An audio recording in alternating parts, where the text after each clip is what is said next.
اب بلا تاخیر میں سید پیر ضیاء الاسلام شاہ صاحب کو درخواست کرتا ہوں کہ وہ آپ تمام لوگوں کے دلوں کو اور روحوں کو ایسے ایسے نکات سے گرمائیں گے انشاءاللہ تعالی، اور آپ اس کی حلاوت محسوس کریں گے۔ دل جمعی کے ساتھ بیٹھیں، زیادہ نعرے نہ بھی لگے کوئی بات نہیں، لیکن یہاں سے جو کچھ آپ کو حاصل ہوگا اس کو آپ جھولیاں بھر کر لے کر جائیں، آپ کا مستقبل میں رخ سیدھا ہو جائے گا۔ آپ کو جو کچھ فائدہ ہوگا انشاءاللہ تعالی وہ اللہ رسول کے فضل و کرم سے آپ کی زندگی کو تبدیل کر دے گا۔ نعرہ نحمده ونصلي وسلم على رسوله الكريم، اما بعد فاعوذ بالله من الشيطان الرجيم، بسم الله الرحمن الرحيم۔ قال إني لأجد ريح يوسف لولا أن تفندون، آمنت بالله صدق الله مولانا العظيم۔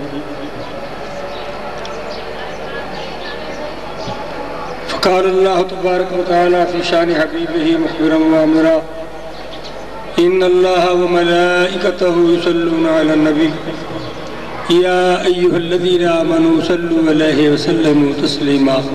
بلند آواز سے ذرا بکل نہ کریں، بلند آواز سے درود پاک پڑھیں۔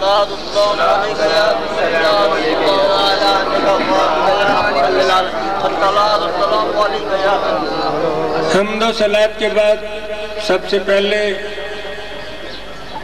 شکر گزار ہوں رب العالمین کا،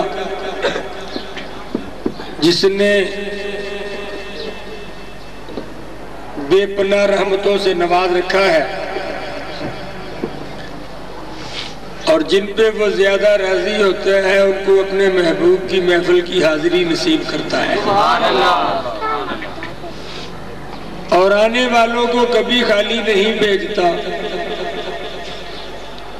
گھر والے تو اپنی توفیق کے مطابق لنگر کھلائیں گے، اللہ کریم نے جو پہلے دن اپنے محبوب کی محفل میں مہمان بلائے تھے ان سب کو نبوت سے نوازا تھا، اور جس سال سرکار دو عالم صلی اللہ علیہ وسلم تشریف لائے تھے اس سارا سال خدا نے کسی کو بیٹی نہیں دی، سب کو بیٹی عطا فرمائی۔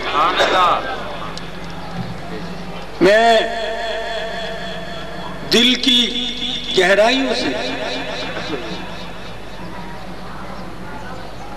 رسالت امام صلی اللہ علیہ وسلم کے گداؤں کا گدا ہونے کی حیثیت سے کریم آقا علیہ السلام کی بارگاہ میں نذرانہ شکر پیش کروں گا کہ ہم سب کو حضور نے بلایا ہے، اس لیے کہ کوئی خود نہیں آتا۔ اس کے بعد میں جناب صوفی سیدی محمد شاہ صاحب کا شکر گزار ہوں۔ محفلیں تو ہوتی رہتی ہیں، محفلوں میں تو جاتے ہی رہتے ہیں، ہر رنگ دیکھتے ہیں، لیکن کچھ رنگ جداگانہ ہوتے ہیں۔ بڑی محفل ہو، بڑے لچھے دار تقریریں ہوں، بڑے گلوکار قسم کے نعت خوان ہوں، وہ بھی اچھی بات ہے، لیکن میں نے ایک انتہائی غریب جلاہے کو دیکھا ہے کہ شاید اس جیسا نادار اور غریب اور کوئی نہ ہو۔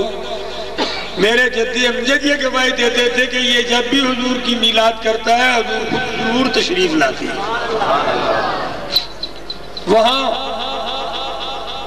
دل قبول ہوتے ہیں، دکھاوے کی بات نہیں ہے۔ میری دعا ہے شاہ صاحب کی ساستانے کو اللہ تعالیٰ قیامت تک شاد و آباد رکھے، اور ان کی اولاد کو بھی ایسے ہی حضور کی تعریف کی محفلوں کو سجانے کی توفیق عطا فرمائے۔ اور میرا یقین ہے کہ اتنے لوگ دل سے کسی دنیا دار سے مانگے تو وہ محروم نہیں کرے گا، میرا تو رب العالمین ہے، رحمت العالمین ہے۔ یہ بات آپ نے سچ فرمائی کہ محافل نعت میں نعتیں تو پڑھی جاتی ہیں جن کے اکثر طریقوں کے میں خلاف ہوں، لیکن جو ضروری بات ہوتی ہے نا عقائد کی تصحیح والی، وہ نہیں کرتے.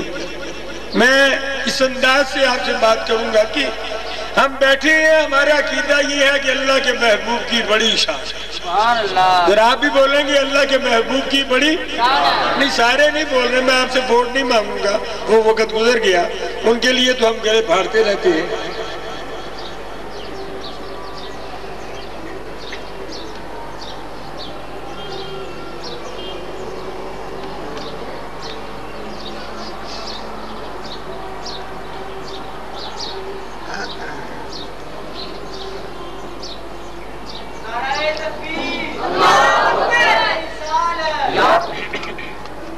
ہم تو کسی ولی کے مقام کو نہیں سمجھ سکتے. محبوب عالم صلی اللہ علیہ وسلم کے تمام درجات بجا ہمارا یقین ہے کہ آپ لا مقام پہ گئے، معراج پہ گئے، نبیوں کے سردار ہیں. لیکن ہم نے تو اس زمانے کے لوگوں کی بات کی. خود کریم آقا علیہ السلام نے حضرت ابوبکر صدیق سے یہ فرمایا تھا کہ ابو بکر جو کچھ اللہ نے میرے سینے میں ڈالا ہے وہ میں نے سارا تیرے سینے میں ڈال دیا ہے، لیکن مجھے رب کی قسم تو نے بھی مجھے نہیں پہچانا. سبحان اللہ، سوائے میرے رب کے مجھے اور کوئی نہیں پہچانتا. میں آقا علیہ السلام کی ایک ایسی صفت کی بات کروں گا آپ کے سامنے. پیار والی باتیں ہیں، نفرت والی باتیں نہیں کروں گا، پیار کی باتیں کروں گا. محبوب عالم صلی اللہ علیہ وسلم کی ایک صفت، ایک خوبی، ایک شان جسے اپنوں نے بھی دیکھا اور غیروں نے بھی دیکھا کہ کریم آقا کا وجود خوشبودار تھا. ذرا کہتے سبحان اللہ. نہیں جو سو رہے ہیں ان سے نہیں میں کہتا، جو جاگ رہے ہیں وہ ذرا ضرور بولے، کہتے سبحان اللہ. اور جتنی محبت ہے نا آقا علیہ السلام کی، ذرا اتنی زور سے کہتے سبحان اللہ.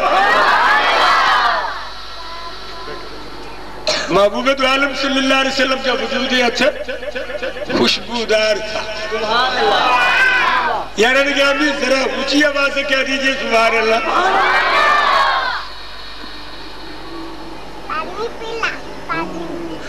اور کیسا خوشبودار تھا. صحابہ یہ کہتے ہیں کہ محبوب عالم صلی اللہ علیہ وسلم کو کبھی تلاش کرنے کی ضرورت نہیں پڑی. سرکار جس گلی سے گزر جاتے تھے وہ گلی مہک جاتی تھی. ان کی مہک نے دل کے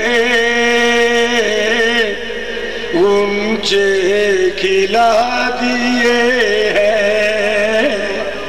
جب یا جس راہ چل دیے ہیں کوچے بسا دیے. بعد میں آنے والے لوگ صحابہ سے یہ بات پوچھتے تھے کہ آقا علیہ السلام کے وجود اثر سے کس چیز کی خوشبو آتی تھی، کون سی خوشبو تھی. گلاب کی خوشبو اور ہے، موتیے کی خوشبو اور ہے، نسرین چمیلی کی خوشبو اور ہے. کریم آقا علیہ السلام کے وجود اثر سے کس طرح کی خوشبو آتی تھی. تو صحابہ فرماتے ہیں حضور کے جسم کے ہر حصے سے علیحدہ علیحدہ خوشبو آتی ہے. یہ بڑی کمال کی بات ہے. لوگ کہتے ہیں کہ درخت ایک ہو تو خوشبو ایک آنی چاہیے، یہاں ہر حصے سے الگ الگ خوشبو آئے. اور یہ بات کہنے کی نہیں، مومن آج بھی خدا کی قسم حضور کی خوشبو کو سونگھتے ہیں. اب جن کے ناک بند ہو ان کی بات تو میں نہیں نہ کرتا، جو نزلہ ہو زکام ہو انہیں تو کچھ نہیں آتا، لیکن جذبات کچھ ایسے بھی ہیں الفت کے جہاں میں جو محسوس تو ہوتے ہیں، سنائی نہیں دیتے. اب ایک آدمی کہتے ہیں کہ یہ کیسے ممکن ہے کہ آدمی ایک ہو اور اس کے ہر سے خوشبو علیحدہ علیحدہ آئے. میں نے کہا بھئی دور کی بات نہیں کرتا، دلیل کی، اس کا ثبوت تو خود آپ ہے. وہ کہتے جی میں کیسے ثبوت ہوں. میں نے کہا بھئی جس طرح تیرے جسم کے ہر حصے سے بدبو علیحدہ علیحدہ آتی ہے نا، سرکار کے جسم اثر سے خوشبو الگ آتی ہے. یعنی خون کی بدبو اور ہے، سانس کی اور ہے، پسینے کی اور ہے، باقی ساری کا میں نام نہیں لیتا. جس طرح تیرے جسم کے ہر حصے سے بدبو الگ آتی ہے نا، محبوب کے ہر حصے سے خوشبو الگ آتی ہے. یاران گرامی، کیوں آتی ہے خوشبو؟ کیوں آتی ہے؟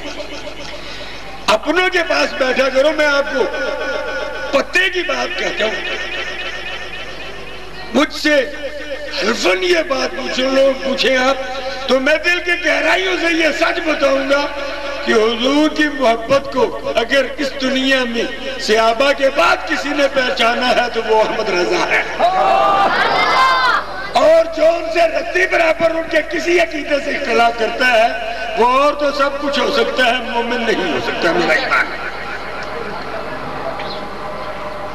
آپ کے جسم اثر سے خوشبو الگ الگ کیوں آتی ہے؟ تو جو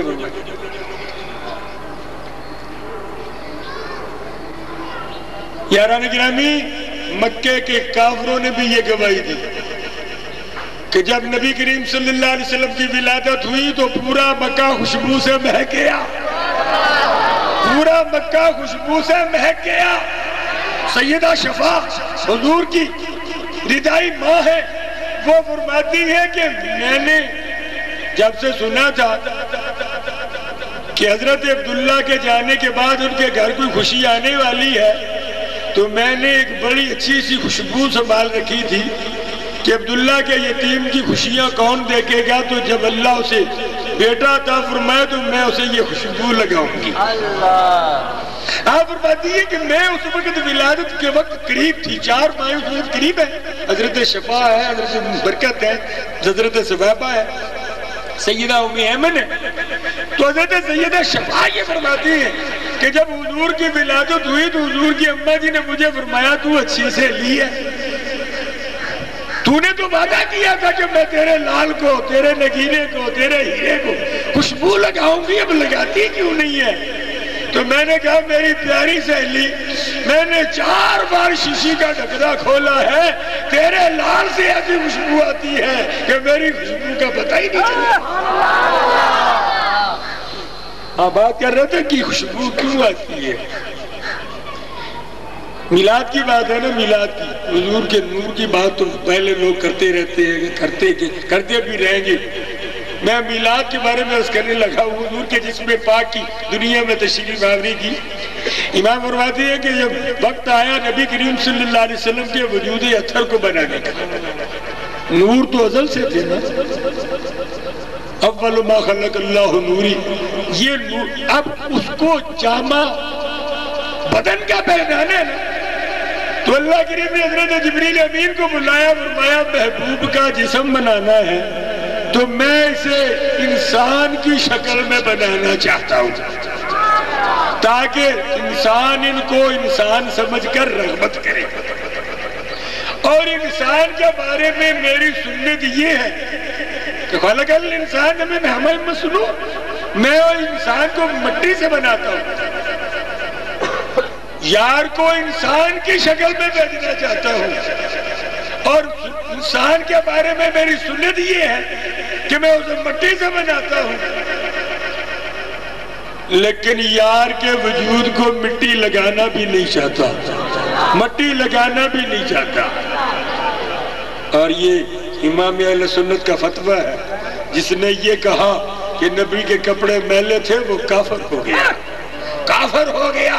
شاگرد نے پوچھا حضور کیوں؟ نبی کے کپڑوں کو مٹی لگ نہیں سکتی. فرماتے ہیں میرا عقیدہ پوچھو تو نہیں لگ سکتی. اگر مٹی لگ سکتی تو حضرت عزیر کو لگتی جو 100 سال رہے. مٹی لگ نہیں سکتی.